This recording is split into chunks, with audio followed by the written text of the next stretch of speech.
a shooting here at the apartment. Cops responded today just a little bit before 3 p.m.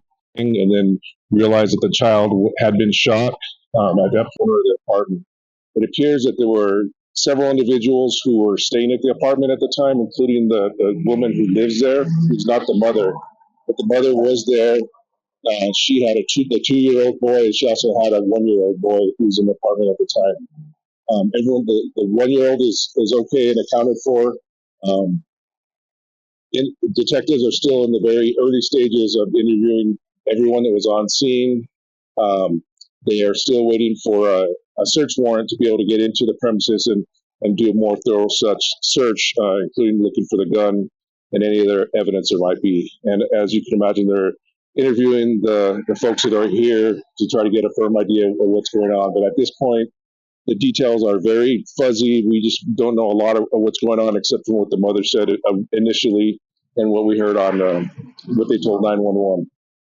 So that's what we have at this point. Just go inside and still one stick or We just don't know. We've gotten different stories. We're trying to figure out exactly what happened. And like I said, our Crimes Against Children unit are on scene. They're heading this investigation. They've been in touch with Children, Youth, and Families Department, as they always do, to see if there's any kind of history with this individual and with the two children. So as they work through that, they'll get a better feel for what's going on. I don't. I think it was in the bottom floor of the unit is where the shooting apparently happened. The call came in at 911 just a few minutes before 3 p.m. I didn't check. I'll have to check and see if there's a shot spotter, if we have shot spotter in this location. But that'll probably give us a better idea. Again, though, if it was inside it, the shot spotter might not have caught it.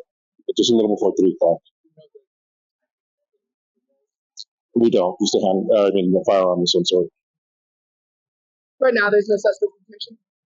No, we don't. Like I said, we don't know if it's an accident or if it's something. There was a negligent use of a firearm, that sort of thing. It's just a clean slate right now as detectives try to figure out what happened.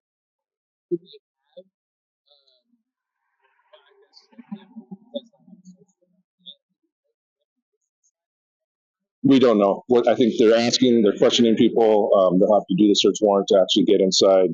And it's just standard. They have to go through the district attorney and the judge to get a signed search warrant before they could go inside.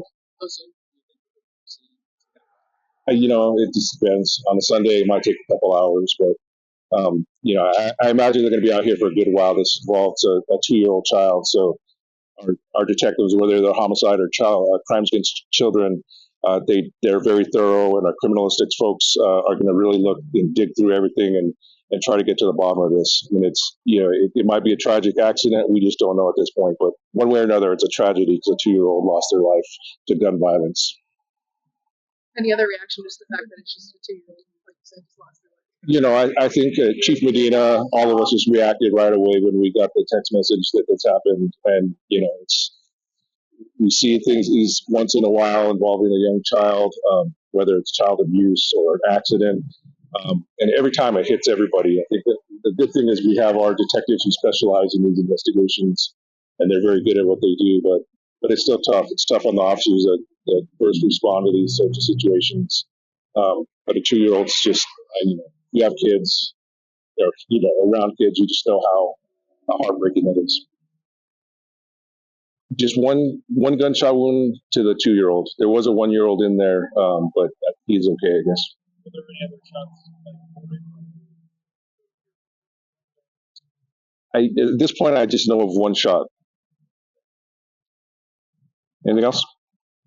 Okay. As soon as we get more information, I'll send something out probably later tonight. Thank you.